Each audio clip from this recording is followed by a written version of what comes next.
जैसा कि कल हम लोग आपको दिखाए थे थ्योरी, आज थ्योरी का क्वेश्चन हम लोग देखेंगे। इसमें लिखा गया निम्नलिखित प्रश्नों में से प्रत्येक का उत्तर दे। इसमें पहले 3 वो क्वेश्चन दिया गया है। पहले बताया कार्तीय तल में किसी बिंदु के स्थिति निर्धारित करने वाली क्षैतिज और ऊर्ध्वाधर रेखा का नाम लिखें। हम आपको बताए थे कि ये एक रेखा होती है और ये दूसरी रेखा होती है। बात के ध्यान दीजिएगा, इजा 2 रेखा होती है।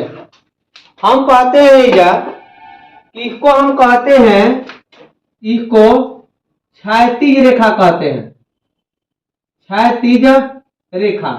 आपको बताए थे कि यहाँ पर क्षैतिज रेखा को ही 100 अक्ष कहते हैं। तो पहल का उत्तर इसमें क्या होगा? 100 अक्ष होगा।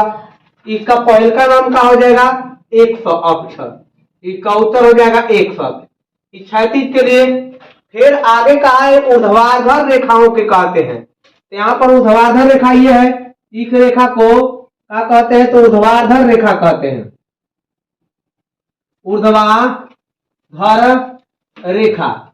इसको कौन सी रेखा कहते हैं? ऊर्ध्वाधर रेखा कहते हैं। तो ऊर्ध्वाधर जो रेखा होती है इसको हम क्या कहते हैं? तो वाई अक्ष कहते हैं। क्या कहते हैं जी?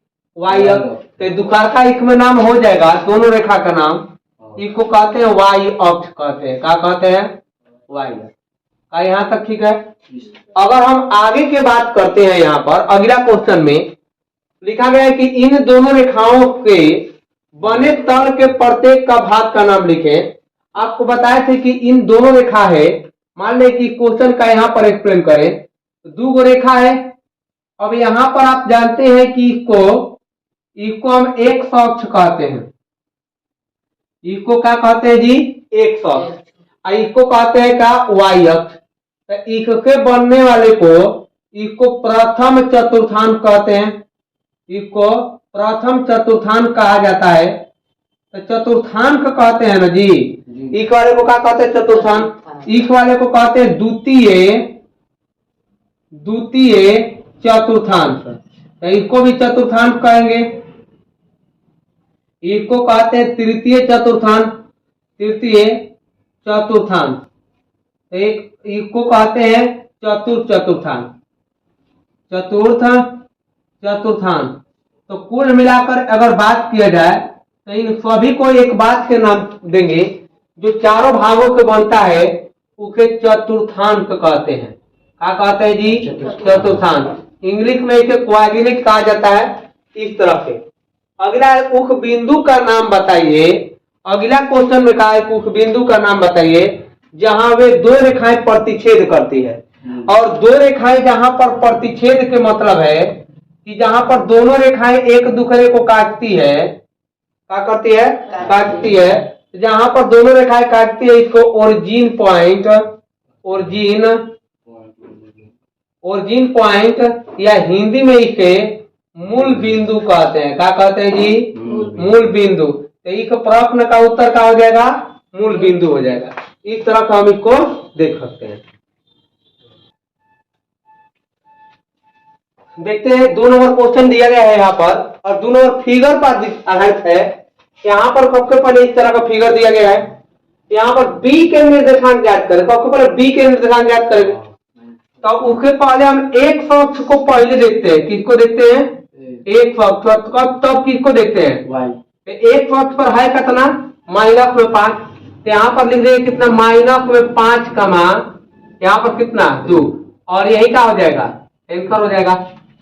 तब देखिए सी का निर्देशांक ज्ञात करें। सी है कहाँ? तो सी यहाँ पर है।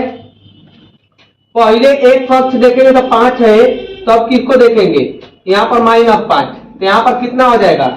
5 कमा -5। अर्थात उत्तर लिख लेंगे 5 कमा -5 लिख देंगे उत्तर। अगला है निर्देशांक -3 -5। -3 -5। तो 100 अक्ष पर -3 और वाई अक्ष पर -5 देखेंगे। तो हेजा है -3 कमा माइनस में कितना? 5। तो ई कौन बिंदु है? तो ई बिंदु है। कौन बिंदु है? इसका उत्तर क्या हो जाएगा? ई। अगला देखिए निर्देशांक 2 -4। 100 अक्ष पर 2 देखेंगे, वाई अक्ष पर -4। यहाँ पर 2 -4 है। तो कौन के बिंदु है?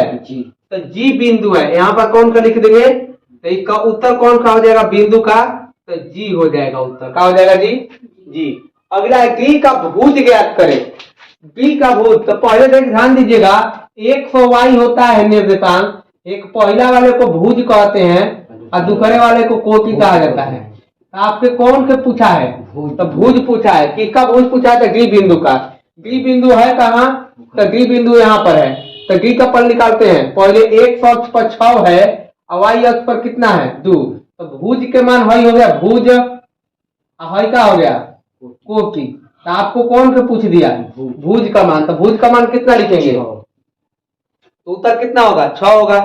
अगला अगर हम क्वेश्चन की बात करते हैं, यहाँ पर अगला है, यहाँ पर ध्यान देंगे आपके कहा एच की कोटि ज्ञात करें। एच है कहाँ, तो एच यहाँ पर है ना, तो एक अक्ष पर कितना लिखेंगे, एक अक्ष पर -5 और वाई अक्ष पर कितना है -3 है ना जी, इसको वाई अक्ष कहते हैं। तो बताइए पहला वाले को भुज कहते, दुखरका वाले को कोटि कहा जाता है। तो यहाँ पर आंसर कितना हो जाएगा, -3 और -3 हो जाएगा। कहा है कि बिंदु एल के निर्देशांक ज्ञात करें। एल है कहाँ, तो यहाँ पर एल नजर आएगा, एल देखिएगा ऊपर में। तो एल के वाई अक्ष पर कोई बिंदु होता है तो एक का मान कितना होता है 0 और वाई का मान कितना है तो 5 है। इस तरह के इसका निर्देशांक दे देंगे कितना, इसका आंसर कितना आ जाएगा, तो यहाँ पर 0, 5 हो जाएगा, कितना हो जाएगा जी 0,5। इसी तरह से एम का निर्देशांक ज्ञात कीजिए। एम है कहाँ, तो यहाँ पर एम है, तो इसको एक पक्ष -3 और वाई अक्ष पर क्या हो जाएगा 0, तो इसलिए लिख देंगे कितना -3,0 और ये आपका आंसर हो जाएगा। तो आप इसका आंसर निकाल सकते हैं, देखेंगे यहाँ पर